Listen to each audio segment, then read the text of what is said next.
Comenzamos la segunda hora de Notas de Papel aquí en Radio Universidad. Para nosotros es un gusto recibir a la familia Viravent, no importa cuándo esto pase.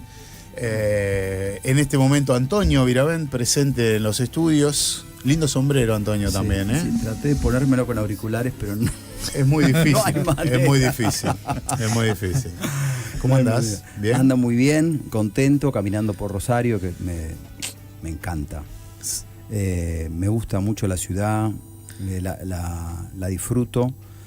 Empecé a seguir hace un tiempo una página que pasa imágenes antiguas de Rosario, se llama Rosario de antes. Sí. Y me gusta ese contraste entre lo que hay y lo que hubo. Bueno, esta canción que pasaron habla de eso. Sí, sí. Me estoy repitiendo. Habla de eso y buena parte de lo que escribo tiene que ver con esa... Entre nostalgia activa, como le digo yo, porque no es tristona, y mucha noción y mucho recuerdo, pero también presente ahora. Total. Es una canción que canto cada vez que paso delante de una obra en construcción que lo que hace previamente es demoler. Es destruir. ¿No? Es destruir. Sí, es destruir, sí. Hay una mirada de ciudad que aparece siempre muy plausible en tus letras. Sí. Esto de caminar la ciudad, esto de observarla y de, bueno, hacer obra justamente, y muchas veces de casas caídas. Sí. Pero bueno, también en todas esas historias que hay adentro. Estás muy activo, Antonio, últimamente. Libros, muchas presentaciones como la que se va a dar hoy en Santa Fe, mañana aquí en Rosario. ¿Enfocaste más ahí o vas viendo qué es lo que va demandando la agenda? Soy muy planificador, pero para tocar y la música no. Bien. Planifico muchas cosas que tienen que ver con mi vida privada, con mi mundo. Ahí escucho la voz de mi padre de fondo. Ahí va. Bueno, buenas. Hola, ¿qué tal? ¿Cómo le va? Y sin embargo la música, cuando surge la oportunidad, voy y toco. Bien. Hoy estuvimos en el Cairo justamente, comiendo con Charlie y con Morris. Y bueno, mucha expectativa para mañana, muy contento. Bueno, llegó Morris, bienvenido Morris querido. Gracias a ustedes. Gracias por venir aquí. Yo encantado. Familia Canción Completa. Sí. Ahora sí que bienvenido a Rosario también, Morris. Sí, me siento muy bienvenido. Realmente Rosario me ha encantado por todo, la limpieza, la grandeza de la gente y ese aire de paz que tiene Rosario, que mi pueblo tiene menos. ¿Y cuál es tu pueblo? Mi pueblo es el mundo. Pero bueno, el pueblo más chico es Buenos Aires. En Familia Canción aparece mucho eso que estábamos hablando también, para hablar de sus composiciones en conjunto. Es un disco que me emocionó mucho y que me agarró en un momento también de ser padre y ver qué es lo que pasa ahí en lo que es la composición y esa mirada de ciudad de distintas generaciones. ¿Cómo fue para ustedes ese proceso de producir ese disco? Bueno, fue intenso porque fue mucho tiempo, trabajamos mucho para hacer esas canciones y yo creo que está en el disco toda esa transición que hubo desde que empezamos con las primeras letras, las primeras músicas. Y es un disco, la verdad, fantástico, que mucha gente recuerda, que mucha gente tiene en la mente. Y yo sigo cantando canciones de ese disco. Brasilero y Guaraní es la que más canto. Qué temón. Sí, pero bueno, canto otras también y están ahí en el aire, ¿no? Sí, está muy bien. ¿Vos las cantás? Sí, en mi casa las canto. Pero no las canto porque, mira, las letras, Antonio hizo los arreglos. Son muy personales, son para cantar de a dos, no para cantar de a uno. Pero bueno, yo canto la que dice Porque el sol brillará eternamente. Esa es del segundo disco y se llama Porque el sol. Porque el sol. Sí, es la primera canción de La Última Montaña. Esa es una canción muy linda, es muy linda. Pero hemos cantado con Antonio, hicimos una gira y cantamos Brasilero y Guaraní. Sí. Varela, Felipe Varela. Sí, Florencio Varela. Florencio Varela. Sí, mucho, sí. Cantamos Salgo a Caminar también. Y he recordado una otra del primer disco. Bueno, hicimos muchos shows. Con ese disco hicimos un montón de shows. Sí. Y es verdad, es un disco muy urbano, muy filosófico también. Habla mucho de lo que es el ser humano en la ciudad, la soledad, la noche, ese momento donde uno no sabe bien para dónde ir, ¿no? La caminata, que es una constante, ¿no? El hecho de estar en la ciudad en movimiento, y que es una cosa viejísima, ¿no? El ser humano, el caminar forma parte de la esencia humana, ¿no? De estar erguido y poder avanzar. Y yo creo que se piensa mejor caminando, sin duda. Hay muchos escritores que van ahí, pienso en Thoreau, claro, pienso en cuánta literatura habla del caminante como el gran observador, ¿no? Tus canciones siempre me llevaron a una ciudad que nunca supe qué ciudad es, pero intuía que no tenía fin y eso ya me gustaba. Es la ciudad de los sueños, de lo que uno imagina, pero también es la absoluta realidad del cemento, del ladrillo, de la soledad, y también de aparte de la soledad, la comunicación que hay a veces de la noche. Porque la noche es una gran comunicación.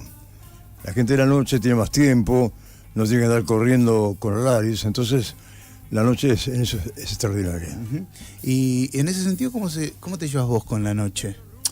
A mí me gusta, mirá, aparte de la noche, igual la noche en general uno la entiende, mucha gente, como salir a la noche a hacer algo.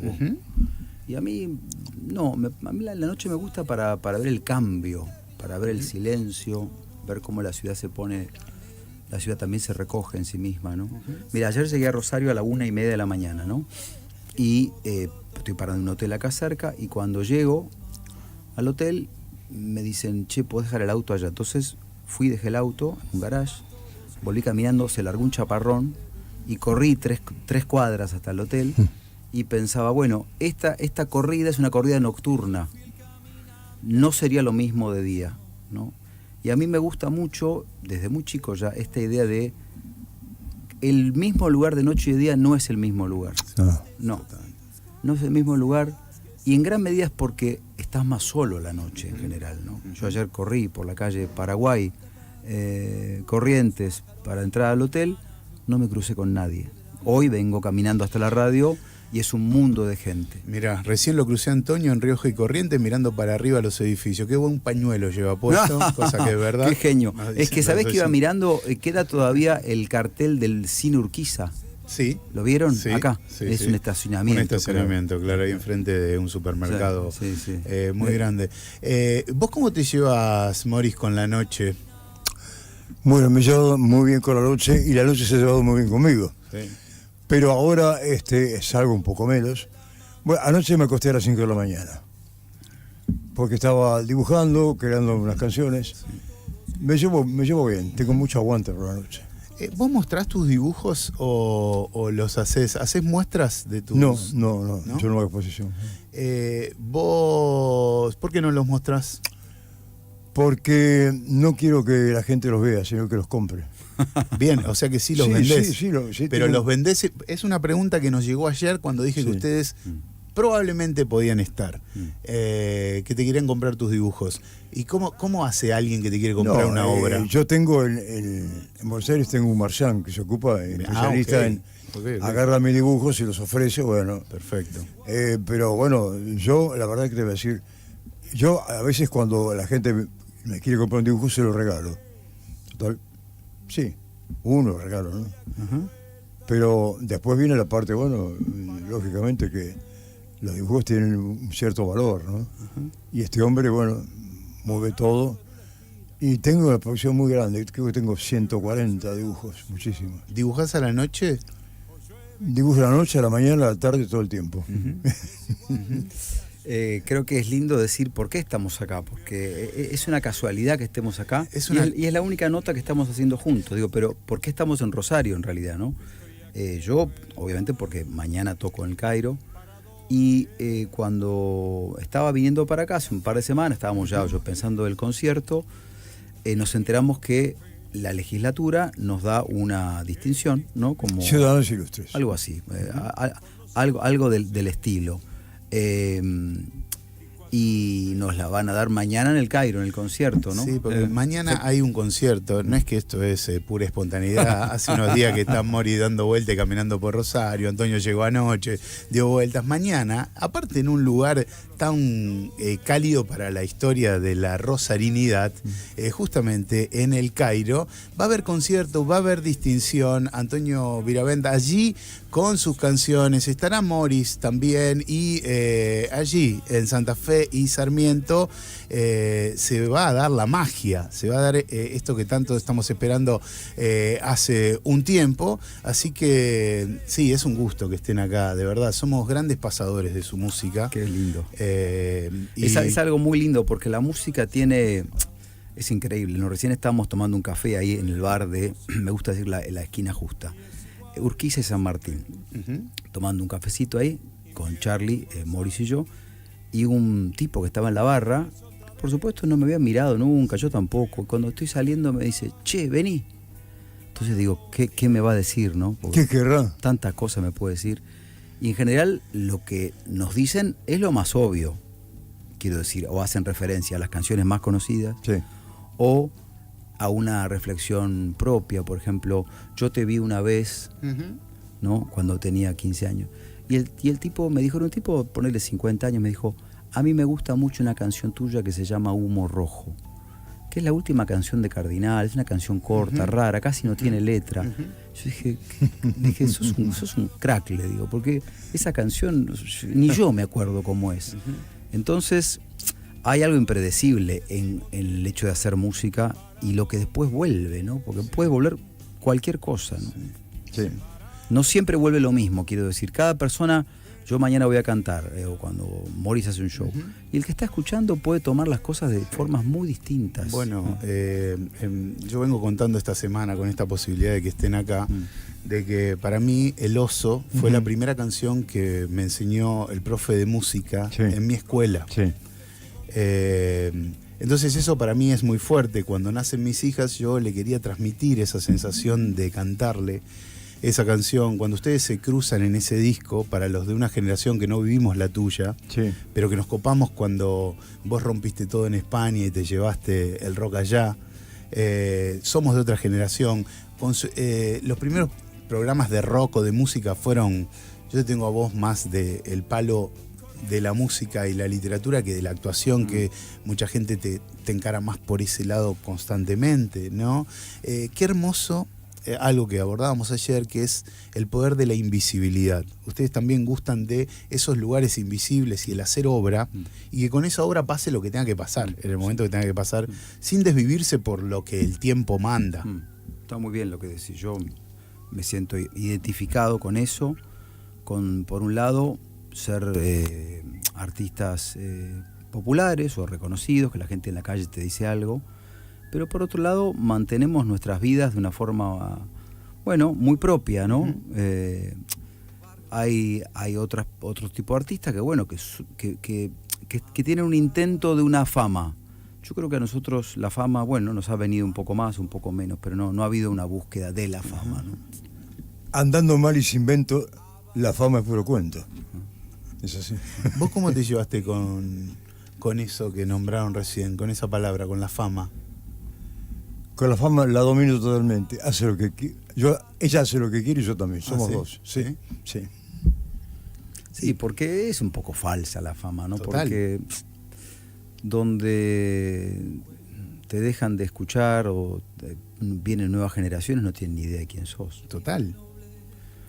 Por eso hablaba del poder de la invisibilidad. Sí. Y esas nuevas generaciones, dentro de muchos años, tampoco la gente van a saber quiénes son. Pero claro, porque el fenómeno se repite, ¿no? se repite. No se acuerda del Cantilo, pero de repente vos, a lo mejor en los 30 años, va a decir, usted, vos, ¿quién es usted? Porque es lógico, es así. Sí. Únicamente la gente se acuerda, por ejemplo, bueno, de Gardel, o de Beethoven, o de, bueno, esa gente que ha transmitido, ¿no? Pero bueno, vamos a hablar de la fama. Para mí la fama es una cosa, una construcción de los demás. Porque yo no paso frente al espejo y digo, qué famoso que soy. A mí no me da igual. Pero bueno, el que te conozcan, evidentemente, ayuda a que tu disco llegue. Si no, no llegaría nunca. Sí, también te lo planteo por momentos de fama o exposición, en otros momentos donde no muchos hacían lo que vos hacías, y donde los canales de difusión eran otros. Por eso ¿A dónde vas con tu pregunta? Te llevo a cómo era un tiempo que yo no viví, y sacar un disco como 30 minutos de vida, y el que tenía ese vinilo tenía una Biblia sonora. Claro, tenía un momento de que su vida estaba relacionada con ese disco. Para él era su defensa frente al mundo, frente a la adversidad, a la incomprensión. O sea que la música era no solamente sonidos, sino que eran letras, sentimientos. Y bueno, es fantástico, ¿no? Cuando alguien dice, bueno, yo me identifico o entronco con tal canción, la que sea, Sábado en la Noche, o Zapato de Voz Azul, o El Oso, por ejemplo, ¿no? Yo me tengo que ir a la ciudad de Santa Fe. ¿Te vas solo a Santa Fe? Me voy ¿Cómo ahora... es el show de Santa Fe y cómo es el de mañana de Rosario? No creo que sean iguales, porque al tocar solo con la guitarra la libertad es total. Entonces, seguramente no voy a tocar exactamente la misma lista. Ahora un ratito salgo para allá, toco, vuelvo, porque duermo acá. Y mañana, bueno, probamos sonido a las 7, y a las 9, 9 y media arranca el concierto en el Cairo, que sé que quedan pocas entradas, así que los que quieran, en Passline las pueden sacar. Vayan a Passline entonces, porque mañana en el bar en el Cairo empieza a las 21:30 horas. Hoy es en Demos, en Santa Fe, si andás por allá. Estas dos ciudades diferentes, 2 noches. Y bueno, Antonio que hace de las suyas y algunas prestadas también. Sí, ¿no? sí, algunas canciones de otros también voy a cantar. Sí. ¿Qué te gusta coberear cuando agarras la guitarra? Bueno, nunca soy muy fiel con las versiones. Siempre las hago un poco a mi manera, así que todas terminan siendo un poco mías. Ahí va. Sí, a mi manera, me gusta a mi manera. ¿Vos te quedás un poquito charlando? Por supuesto. Bueno, ¿Tenés ganas de charlar? ¿Te Sí, vas, sí, Antonio? charlamos. ¿Te vas, Antonio? Sí, no llego. Gracias y la seguimos en cualquier momento. Sí, obvio. Antonio Viravén. Ahí los dejo. Abrazo. Bueno, abrazo, muy bien. abrazo. Gracias. Uy, este me gusta mucho. Es muy lindo, sí. Sí, bueno. Esa la compusimos andando ahí por el puerto argentino, ¿no? Entonces veíamos, por ejemplo, bolivianos, peruanos, trabajando, llevando naranjas y limones, muy adaptados al lugar de trabajo, ¿no? Ahí en Buenos Aires había trabajo. En sus propios pueblos había poco trabajo, venían acá a buscar trabajo. Aparte vestidos como visten ellos, colores amarillos, verdes, azules, siempre riéndose, fumando entre amigos. Bueno, gente fantástica. El que lleva un carro que lleva un montón de limones no tiene mucho tiempo para pensar en sus desgracias, está trabajando, ¿no? Claro. Vos sacás mucho de ahí, en esa cotidianidad, en ese diálogo, en esa entrega con la gente, pues sos de meterte ahí en esas escenas. Yo te veo a vos ahí silbando un tango, hablando con los camioneros y metiéndote en ese Sí, me encanta mundo. mucho hablar con la gente porque la gente te dice cosas terribles, ¿no? Terriblemente interesantes. Y a lo mejor ni se dan mucho cuenta que están diciendo verdades a puños, ¿no? Claro. Y bueno, en España dicen, si quieres componer canciones, vete a la taberna. Entonces vos vas a la taberna, te sentás ahí, escuchás un poco, entonces empiezan a decir cosas, dice, unos nacen con estrellas, pues otros nacen estrellados. Ya está, ya tenés el arranque, de una Son canción. el español es muy gracioso. Una vez estaban escuchando a Julio Iglesias, entonces, ahí va. en la máquina, entonces le preguntan a la mujer, ¿qué te parece? Pues mira, canta bien, pero lleva una orquesta de desmayados. Como diciendo que tocaba muy suave, una orquesta de desmayados. Claro. Que se le ponen unas cosas. Aparte, bueno, ellos dominan el idioma, es su idioma, ¿no? Por supuesto. Claro. ¿Tenés ganas de hablar de cómo fue esa llegada a España? Que a mí me fascina porque Sí, a mí sí. me da la sensación de que les llevaste el rock cantado en nuestro idioma de una forma que ellos no lo tenían. Bueno, ya el rock en castellano lo hizo Quique Guzmán, ya hacía.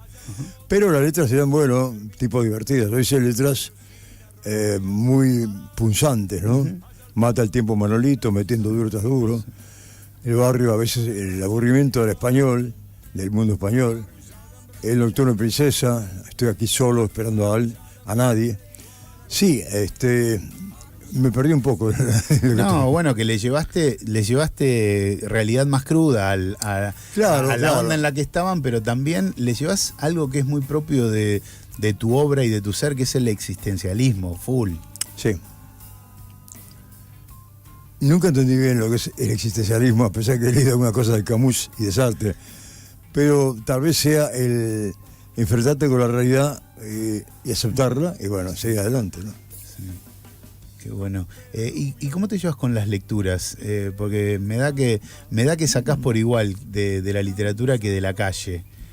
Bueno, por ejemplo, La Cueva tuvo una gran influencia de Juan José Sebrelli.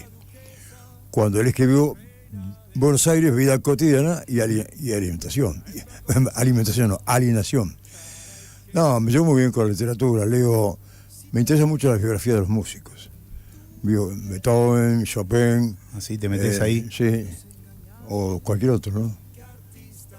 Porque los músicos dicen que hay 5 razas, blancos, negros, amarillos, taxistas y músicos, le ponen más.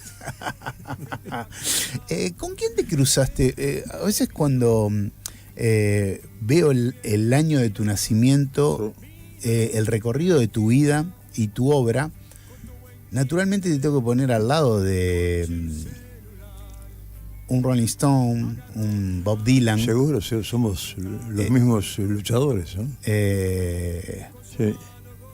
Y me encanta Jagger cuando dice, por ejemplo, dicen, querría volver a los 30 años, y dice, ya estuve, dije. Claro.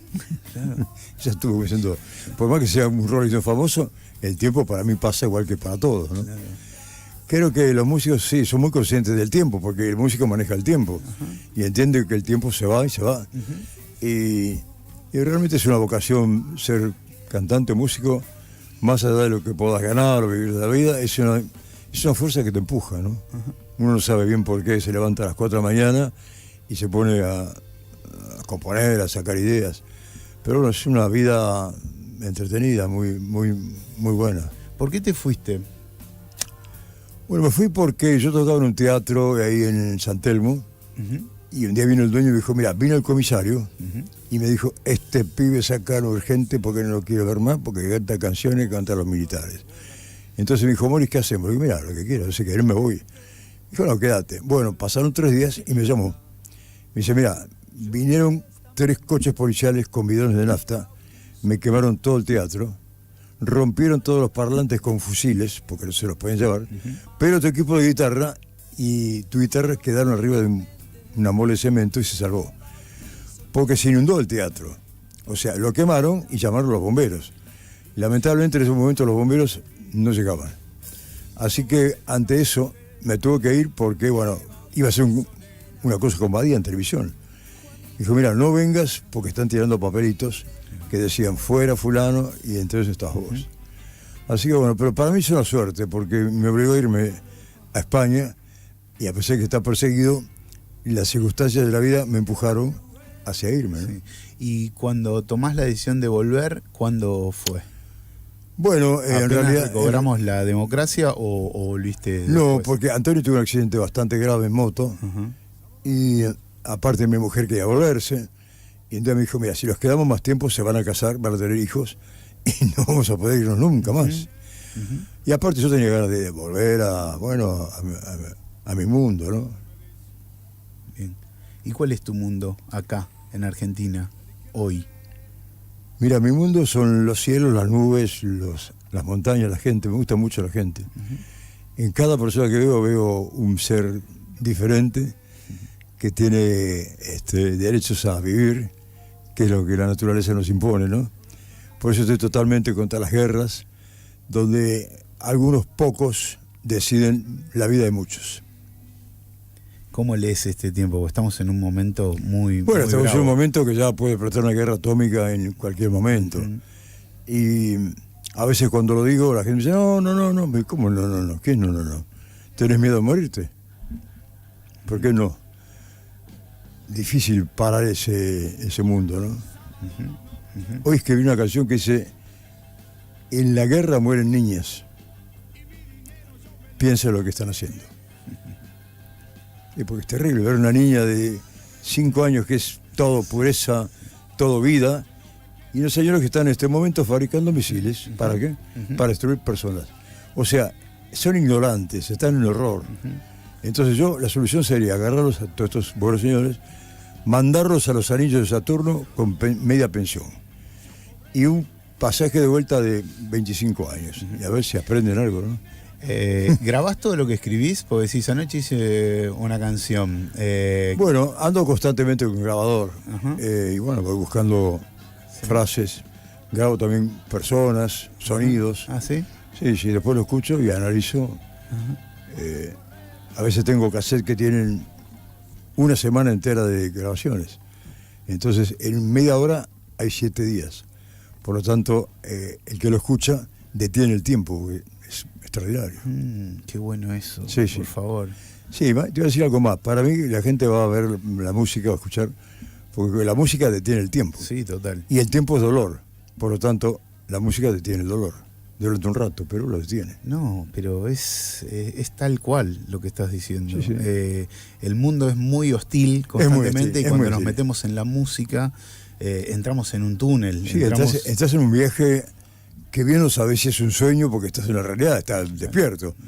Pero la música te lleva a otro mundo, a otros mundos, y te lleva también a vos, ¿no? Entonces vos estás en esos mundos, y esos mundos cambiantes, porque vos estás escuchando música, de repente haces stop, y ahí apareció Juan, la realidad, Juancito realidad. Total.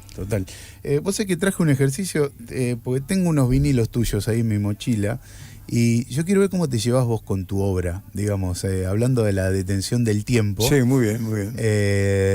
A veces me pongo a hurgar y encuentro cosas y no sé, digo, a ver, ¿quién era por ejemplo? ¿Quién era el de Mundo Moderno, por ejemplo? Contame. Bueno, ahí caí en manos de los publicistas. ¿Ah, sí? Que me pusieron a hacer estas fotos medias extrañas. Porque yo no quería ese tipo de fotos, pero bueno, lo acepté así. Sí. Bueno, sí. ¿Dónde están las canciones? Sí. Mandé a hacer los ojos de blanco. Dije, mira, poneme los ojos en blanco. Me hicieron caso. No anduvo muy bien, pero bueno, hay discos que han sido buenos. ¿Qué es que no ande muy bien un disco? Que no se vendan. Claro. ¿Y seguías atento a eso? Mira, el problema de la venta es de la compañía.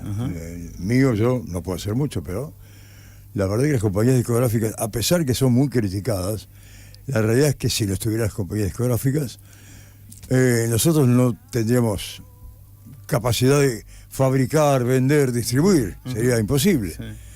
Está bien que se lleva mucho dinero, pero también algo hacen. Por lo menos distribuyen los discos. ¿Sabes que si algo me gusta a mí es la observación de las ciudades, ¿no? Y en este señor rock presente, sí. Más allá de que tus canciones todo el tiempo están haciendo una pintura de las ciudades, una crítica de las ciudades, una observación de las ciudades, dice: emerge tu poesía enchufada en las ciudades, tus tonos atrapan la armonía de la revolución y corre tu aliento en el lujo fantasioso y en el oscuro callejón. Dios mío, qué discurso. ¿Qué onda? ¿Por qué escribías una carta que se llama Señor Rock Presente y lo ponías como contratapa de un vinilo? A ver, déjame mirar.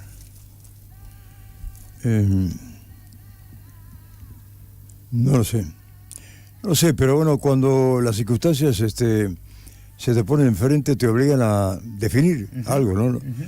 No podía decirle a la compañía, pero en realidad esto yo lo escribí porque la compañía me dejaba hacer totalmente lo que yo quería. Sí, siempre tuve la suerte o el convencimiento de que yo podía hacer lo que sentía, y me acuerdo que en RCA el presidente de la compañía le dijeron: ¿y cómo es que hacemos? Dijo: mira, déjalo que haga lo que quiera, que total algo se vende. Simpático. ¿Y con cuál empezó eso? ¿Con qué disco empezó que se venda lo que vos hacías? Con 30 minutos de vida. Con 30 minutos. No, perdón, con los Beatles. Claro. Pero los Beatles me dieron muy poco.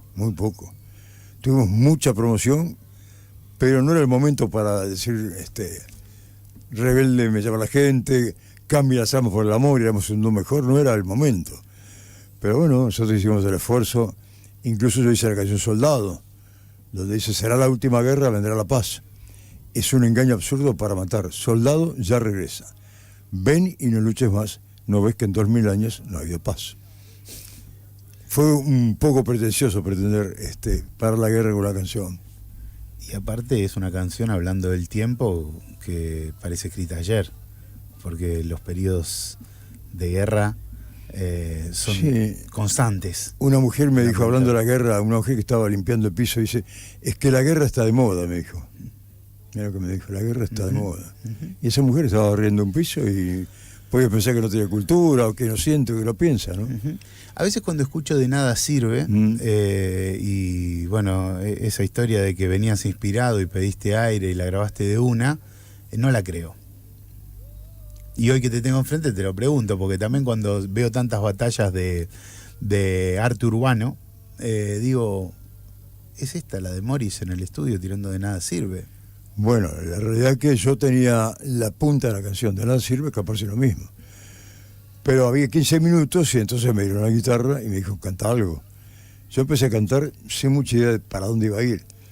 Pero es una verdad media. Yo había leído muchas cosas de filosofía, pero aparte tenía un gran sufrimiento. Por eso no entiendo cuando la gente me dice: nos matamos de risa. Yo nunca me maté de risa con las canciones. Es más, tuve dolor y sufrimiento. Pero yo estaba muy apretado por toda una sociedad, por mi familia, por los militares, las policías, y etcétera. Y esa fue una manera de descargar. Aparte he llegado a decir: estoy encerrado en mi prisión de carne y hueso. O sea que hablo de la muerte, ¿no? Que no es nada nuevo. Hablo de la muerte de los romanos, los griegos, Total. de todo. Estamos hablando con Morris en Radio Universidad. Nos estamos dando un gusto enorme y te agradecemos que nos des tu tiempo. Para mí es un gusto, porque la verdad que voy muy poquísimo a hacer entrevistas. Porque bueno, las entrevistas a veces son siempre... Una vez me dijo uno, se cortó, una barbaridad. Me dice: ¿te levantaste muchas minas? Le digo: pero escúchame, ¿de qué me estás hablando? Hablemos de música, no sé si me levanté muchas minas, porque eso es una ridiculez. ¿Sabes qué pasa en Buenos Aires? La gente es muy buena, pero no tienen tiempo. Están muy apurados. Y entonces todo es veloz, dale rápido que venimos. Por eso en Rosario yo encuentro tiempo. O sea, por momentos digo, camino, como yo no tengo ni celular ni internet, estoy totalmente desprovisto de modernidad. Claro. Pero aparte Rosario tiene algo, no sé, es el río, la gente que se da el paso, las mujeres y los hombres tan lindos ambos, porque son fantásticos, y no hay no hay la dureza de la miseria de Buenos Aires, porque Buenos Aires está muy complicado. Hay mucha gente durmiendo en la calle y mucha indiferencia. Acá también, pero bueno, es verdad que son las escalas de ciudad lo que estás narrando, ¿no? Sí. Es que cuanto más grande la población, más problemas hay. Entonces, en Villa Gesell, en la época nuestra, había 20.000 personas. Y entre 20.000 personas no hay problemas, porque se conocen unos a otros, ¿no? El otro día pasé por Villa Gesell y había muchas marcas de ciudad que te recordaban esos conciertos tan importantes para la historia del rock argentino. ¿Qué significó Gesell para esa explosión del rock? Bueno, Gesell fue la apertura de toda la música que vino después, porque me invitaron a pasar una temporada y me dijeron: mira, aquí está la Dolce Vita. Parece que la Dolce Vita era ir al mar a ver la fosforescencia con tu novia, a ver si le podías dar un beso. Entonces fuimos atraídos por un lado por la aventura. Pero Gesell era un lugar con calles de tierra, muy poca gente, y no muy diferente a Mar del Plata, a Pinamar. Pero hay una cosa como habían venido mucha gente hippie, se vivía una vida de carpa, la gente iba en carpa, buscando la vida natural, no la vida artificial. Y ahí la encontraron. Sí, por supuesto. Tuve una discoteca, se llamaba Juan Sebastián Bar, éramos 5 socios, y yo y Javier Martínez tocamos la guitarra y hacíamos un dúo. Y claro, era fantástico porque la gente se quedaba a dormir, a veces había 15 personas durmiendo, ¿no? Y bueno, hicimos un happening, vino el comisario y me dijo: Morris, mire, si sigue así, lo echamos. Y dije: sí, señor comisario, las leyes hay que obedecerlas. Y no entendió muy bien qué le estaba diciendo, porque un poco lo dije en un tono de como diciendo, usted también tiene que respetarme a mí, ¿no? Porque a veces piensa que los músicos son personas demasiado, no sé, sentimentales, pero los músicos sabemos defendernos, por supuesto. Claro. Y sí. Y sí, y sí. Estamos hablando con Morris este viernes. ¿Mañana vas a acompañar, Antonio? Sí, ¿Vas a sí. cantar algo? Bueno, voy a cantar se llama intermezzo, algo pequeño, porque bueno, no hay banda, aparte ya te dije que yo hace más o menos un año decidí dejar el mundo del espectáculo en vivo, ¿no? Pero sí voy a cantar, y ayer nomás, en el colegio me enseñaron, yo vivía en el Bosque muy contento, sábado a la noche yo ya cobré, hago un popurrí y por lo menos dejo contenta a la gente. ¿Cómo fue esa decisión? Che, no quiero estar más acá. No, yo te arriba lo del cuento, escenario. mira, la decisión es porque tocar en vivo parece muy lindo y es muy lindo, pero es un desgaste físico y mental muy grande. Estás una semana preparando un espectáculo, o 2 semanas, de 1 hora, y un disco dura 50 años. Entonces prefiero hacer discos que hacer una cosa corta. Además, es una rutina. Che, pasame el micrófono 4, no, esto no anda. Che, se cayó tal cosa. Te cansaste. Esto es una cosa Claro. cansadora, así que no. ¿Sabés que estuve cerca tuyo el día que hiciste acá el del Parque España? Y me llama la atención y de otra charla que tuvimos en algún momento me hablabas del mundo del yoga. Sí, yo empecé muy joven con el yoga. Claro, y me militaste eso y empecé Porque, hace poco y ¿Te vi- interesa el yoga? claro, bueno, me dijiste eso, Sí. estabas haciendo unos ejercicios ahí antes del show, me pareció que estaba buenísimo para estirar, para elongar, Sí, y después no sí, pude sí. creer cuando entré en el yoga. Yo empecé a los 18 años, tenía problemas de todo tipo, Sí. acné, rebeldía, todo junto. Y encontré una mujer que era la primera mujer que hace yoga. La palabra yoga era una cosa desconocida, no sé si sabía que era yogur o yoga, parecía. Y estuve con un año tomando clases. Y un día me dijo, sos mi mejor alumno. Y entonces cuando dejé de tomar clases, publiqué un aviso en el Herald que decía, clases de yoga. Imagínate la caradura mía total de dar clases de yoga. Pero iba a domicilio y daba clases bien. Hacía pranayama, asanas, dieta, y estudié hidroterapia, geoterapia. O sea, era un bicho raro por esa época. Y durante 6 meses di clases de yoga. Iba a domicilio. Ah, no lo puedo creer. Sí, créeme, en serio. No lo puedo creer. Sí. Y dabas yoga personalizado. Claro, yo llegaba a un departamento y era el profesor de yoga. Entraba, la mujer se ponía, o el hombre, su ropa, y yo le pensaba, bueno, a ver, vamos a hacer pranayama. Inhale 5, retenga 5, Claro. suelte 5. Sí. Relájese, tírese en el piso boca arriba, no piense en nada. Y bueno, lo hacía bastante bien. Y además del yoga y esos tipos de yoga que estás nombrando, ¿en qué otras te metiste? Bueno, me metían unas más complicadas. Sí, obvio. Sí, más complicadas, sí. Claro. Pero bueno, era... Esa la hiciste para salir de las complicadas, el poder respirar. Sí, mira, tenés razón, sí. Sí, algunas más complicadas, tenía unas amigas un poco raras, que hacían cosas raras. Ujú. Pero era una época muy especial. Yo iba de noche, tenía 16 años y tenía pantalón largo. Entonces me metía en fiestas de la farándula, donde había vedettes, homosexuales, drogas, de todo. Pero yo no sabía nada de eso. Aparte, me gustaba ese mundo, así medio secreto, tenebroso. Tenía atracción por ese mundo. 25 de mayo, las coperas. Y escuchaba algo que me sirvió mucho, que eran los marineros norteamericanos que bajaban del barco y venían a pasar un rato. Y entonces venían con un camión y bajaban trompetas, saxo, órganos, guitarras eléctricas y se ponían a tocar para recordar su juventud, ¿no? Y ahí vi muchos músicos y ahí aprendí muchísimas cosas. ¿Cómo te llevas con el tango? Bueno, acariciame el sueño, el suave murmullo de tu suspirar, cómo ríe la vida si tus ojos negros me quieren mirar. El día que me quieras, vendré entre las fieras. Me vio muy bien, muy bien. Estoy grabando un disco de tangos con Sony. Wow, qué bueno. Sí. Lo van a lanzar en muchos países.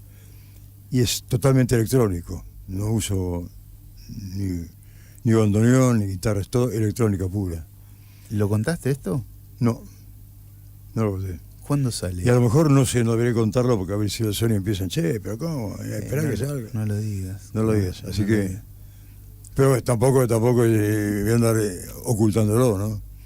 Pero estoy muy contento, mirá, porque he grabado El día que me quieras volver, Mi Buenos Aires querido, y todo con personas que manejan mucho la electrónica, porque yo confío mucho en los teclados electrónicos, en las baterías electrónicas, puedes pasar mucho tiempo trabajando. Y yo me lo veo en una orquestación que parece, bueno, medio Sinatra, medio Luis Miguel, está por ahí, ¿no? Ah, qué Sí. bueno. ¿Y con quién lo estás grabando? Lolo Micucci es un arreglador muy bueno. Y fíjate lo que es la música electrónica. Hay un tipo que se ocupa nada más que las baterías. Está 3 días estudiando la batería de un tema. Vos vas y cantás. Yo hoy canto. Pero yo hago primero mis demos. Sí. Yo hago unas demos donde pongo como quiero que empiece y que termina. Y ellos que tienen gran capacidad de arreglo lo engrandecen, lo hacen más grande. ¿Escuchaste los American Recording de Johnny Cash? No lo escuché, pero sé que Johnny Cash ha hecho muy buenas cosas. Sí, sí. Los produce con Rick Rubin. Cash cantó, y eso fue una cosa muy, muy hermosa.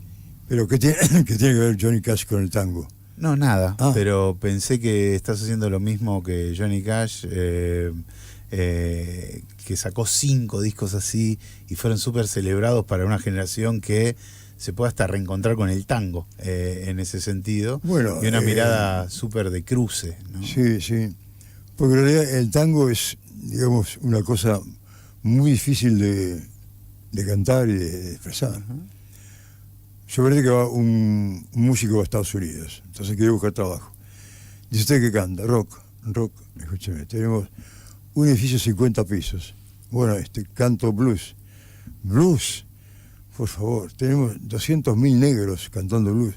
Bueno, canto pop, Madonna, canto música electrónica, mire, canto tango. Dice, ¿cómo dice? Tango. Ah, canto. Bueno, pase acá, vamos a ver. Porque si no naciste en Buenos Aires o en Rosario, es muy difícil cantar tangos. Lo intentó Sinatra y lo intentó Elvis, fascinado con el tango. Y Sinatra después desistió. Elvis no, y entonces grabó un tango y dice, Guadalajara, Guadalajara, soy el hombre de Guadalajara, pero no era muy tango, ¿no? Digamos. ¿Te cruzaste con Sinatra? Sí, ¿A dónde? en la casa de Parito. Mejor dicho, no me crucé con Sinatra, estuve en el estudio de Parito y Parito me contó muchas cosas de Sinatra increíbles. Dice el abogado que salía de noche en Nueva York con su guardaespaldas y llevaba $5.000 en billetes de 100. Y entonces decía, dale a aquel, dale a este, dale al otro. Iba repartiendo cosas así muy increíbles. Aparte, ¿sabes que Sinatra en el 35 fue a verlo a Carlos Gardel? A pedir consejo porque en ese momento Carlos Gardel era un cantante mundial. Y entonces Gardel a través del traductor le dijo a Sinatra, mira, hay un concurso que te vendría bien ir. Sinatra fue, salió segundo en el concurso y a partir de ahí su carrera subió. Y Parito me contó que cuando vino le pidió a Parito que quería ir al Abasto y llevó un ramo de flores y lo depositó en el busto de Gardel. Esto es verdad. Qué bueno, qué bueno. Así que reconoció que en su momento un cantante importante le dio una mano, le dio un consejo, ¿no? Qué bueno, hablando de cruces, Claro. todo parece estar más cerca de lo que uno... Digo, Claro, porque ustedes supuesto, hablan por supuesto. un lenguaje, en realidad. La música es un lenguaje. Es un lenguaje. Un lenguaje universal. Es universal. Vos podés ir viene un chino que acá está en chino y yo lo puedo entender. ¿Por qué no? Hoy estuviste hablando y venerando mucho a Rosario. Vos sabés que anda dando vueltas por acá fotos tuyas de carnavales en Rosario. En Newell's estuve. ¿Eso fue en Newell's? Sí. El estadio, había muchísima gente, estaba bárbaro, un sonido fenómeno, un público enfervorizado, porque en los 80 había terminado, ¿no?, la bota de los muchachos, habían terminado la bota de los muchachos. Y la gente estaba con unas ganas de vivir, de estar libre, de no estar pensando que dando vuelta a la cabeza a ver si los perseguían. Entonces fue muy, muy bueno, es extraordinario fue Newell's. ¿Qué más te acordás? ¿Te acordás de algunos otros conciertos acá en Rosario? ¿Dónde tocabas habitualmente? No, hicimos nada más que... Después con Antonio vinimos un día a uno que se llama Alberdén. Sí, la Labardén. La Labardén, sí. Que estuvo muy lindo, y después pasamos con la gira. Pero bueno, Rosario tiene esa cosa de... una apertura... Bueno, aparte, decir Rosario es decir Lito Nevia, es decir Garré, es decir Baglietto, Fito Páez. O sea, hay dos cunas, Buenos Aires y Rosario. No es por dejar afuera Tucumán o Tierra del Fuego. Pero de acá pateamos fuerte, ¿eh? Bueno, sí, claro. Es como hablar de jazz. Bueno, el jazz es neoyorquino, lo que es una verdad a medias, porque cuando el Gato Barbieri fue a Estados Unidos, dijeron, ¿usted dónde estaba, señor? Claro. Y yo estaba en Palermo. Pero no, venga, que le vamos a hacer grabar 5 discos. Porque tampoco la música es privilegio de un país o de una raza. Porque si los negros tienen mucho ritmo, sí, bueno, pero los blancos también tienen mucho ritmo. Y los chinos. ¿Sí? El arte no es monopolio de ningún país, de ninguna era, de ninguna época. Porque los egipcios tenían... En los dibujos de Egipto hay guitarras y hay trompetas. A mí lo que no me conforma es no poder escuchar la música que habían hecho. Pero tengo un amigo mío que es medio inquieto, dice, mira, si mentalmente nos ponemos a comunicarnos con ese mundo, a lo mejor podemos llegar a transformar la mente en sonido y escuchar la música egipcia. Y yo le dije, sí, y si no, haremos una nueva música y diremos que es egipcia, o sea, es todo, ¿no? Esto es una fantasía. Sí. ¿Y crees que estás haciendo una nueva música? No, haciendo tangos, no. Lo que pasa es que estoy haciendo tangos desde el punto de vista sin imitar a Gardel, ni a Julio Sosa, ni a Abel Carril, desde mi punto de vista, ¿no? Pero estoy muy compenetrado con el tango, ¿no? O sea, pienso que sus ojos se cerraron y el mundo sigue andando, su boca era mía, ya no me besa más, sacaron los ecos de su reír sonoro. Me parece que Lepera es una barbaridad, una persona que es capaz de decir eso, y cuando dice volver con la frente marchita a las nieves del tiempo, platero mi sien. Y cuando dice yo adivino el parpadeo, bueno, es una cosa insuperable. ¿En algún momento sí creíste que estabas haciendo una música nueva para un tiempo? Bueno, tal vez cuando nada sirve, sí, porque no había mucho, ni en el tango ni en el pop había mucha antecedente, 8 minutos. Para un discográfico es, pero estás loco, vos querías 8 minutos. A duras penas vendemos de 3 minutos y vos querés vender uno de 8. En un disco que se llama 30 minutos de vida. Sí. Pero fíjate lo que es la gente, ¿no? Yo, cuando termino de hacer el disco, llevo la cinta a un amigo mío. Entonces la escuchó y me dice, acá tenés media hora de vida, flaco metido acá. De ahí saqué yo el título. O sea, yo no lo puse. Ah, lo puso no, un amigo. Lo puso un amigo. Sí. ¿Con Lito? ¿Qué onda? Íntimos amigos. Voy a comer a la casa de él. Puchero. ¿Cocina? ¿Cocina yo? No. No, si cocina él, digo. No, Lito, no cocina nada. Se siente, amigos, come. Sí. Somos muy amigos, sí, muy amigos porque él es una persona, extraordinariamente trabajadora, ¿no? Hace 20 shows, saca 3, lo empieza al mismo tiempo, después tiene 235 letras elegidas de Lito Nevia. Digo, ¿quiere decir que tenés más letras? ¿Tenés más de 235? Y ayer lo llamé y le digo, escúchame, ¿podés dejar algún show sin tocar? Porque si no, los músicos se van a quedar sin trabajo. Entonces se emociona, me dice, nos tenemos que ver, tenemos que comer puchero juntos. Es una persona rara, es decir, la capacidad de trabajo que tiene, mientras tanto hace entrevistas, saca libros de su vida, es capaz de contar que en Rosario vivía en una habitación, una sola habitación, y la mamá la cortó con sábanas, en 4. Dice, en una estaba mi papá y mamá, en otra comíamos, y en la otra estaba el que habla, yo. Y es capaz de contar que tenían 3 cubiertos. A él no le importa nada. Es un tipo que dice, cuando tengo un objetivo voy, no le rezo a la Virgen, voy. Así como lo ves delgadito y todo eso, tiene una voluntad y un carácter total de acero, ¿no? Sabés que a donde vas a cantar mañana, ahí en el Cairo, sí. El viejo de él iba ahí y cada vez que va... Ocampo. cada vez que va a tocar al Sí, Cairo, sí. mientras está poniendo las partituras, que aparte es así, ¿viste? Sí. O sea, el teclado, el mismo, tocando, ya no. tiene 30 amigos, parientes del viejo que vienen a verlo. Félix Ocampo. Total, Sí, sí. total. Maurice, Sí. te quiero mucho y no te lo pude decir nunca. Gracias. Decímelo, yo Gracias. necesito amor también. Gracias por venir. Gracias por venir. Gracias. No, para mí es un gusto porque me encuentro en Rosario con gente que no está apurada, que te trata bien y que te escucha. Pero por eso digo que Buenos Aires no tiene la culpa de lo que le pasa.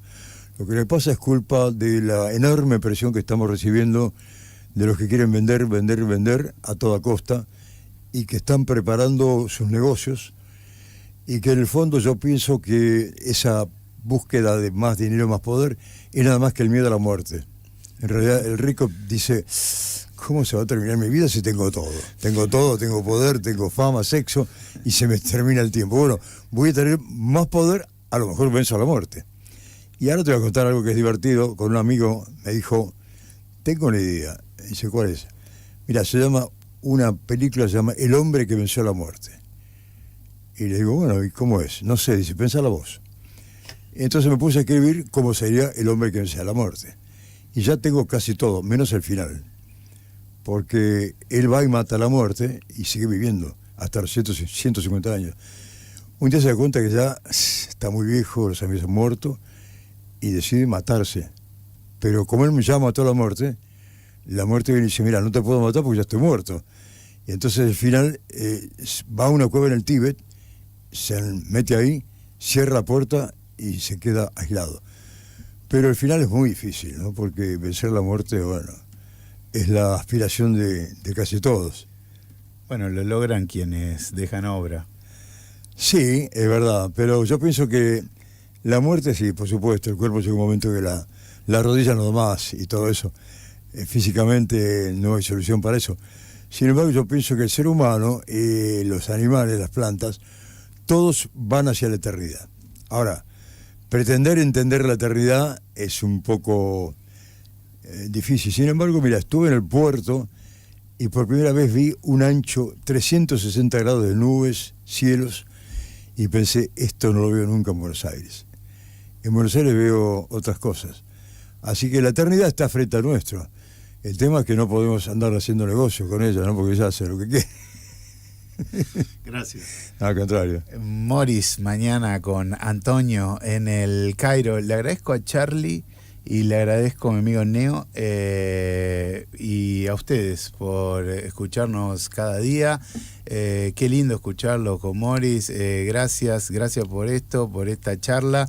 La verdad, un gusto enorme en esta radio que tanto... Bueno, yo para despedirme voy a decir algo que es lindo. Hace 2 días a las 8 de la noche escuché las campanas de la iglesia. Uh-huh. Tan, don, ding, don, ding. Y pensé, hace tanto tiempo que no escucho las campanas. Hice una canción que dice, las campanas de Rosario me recuerdan el escenario de mi juventud. Las campanas de Rosario me muestran el escenario de mi juventud. Así que, según Omar, va a ser una canción que va a gustar mucho. Total. Porque habla de Rosario, claro. Total.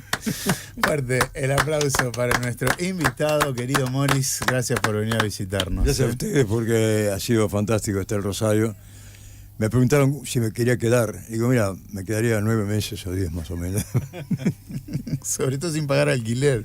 Sobre todo sin pagar alquiler y con invitaciones a comer ravioles todo el tiempo. Obvio, invitan con café. Digo, obvio. escúchame, esto es el carnaval máximo. Hoy nota de papel se fue al carajo. Chapó, dice por acá. Gracias, Bueno, gracias por su nos atención. vamos.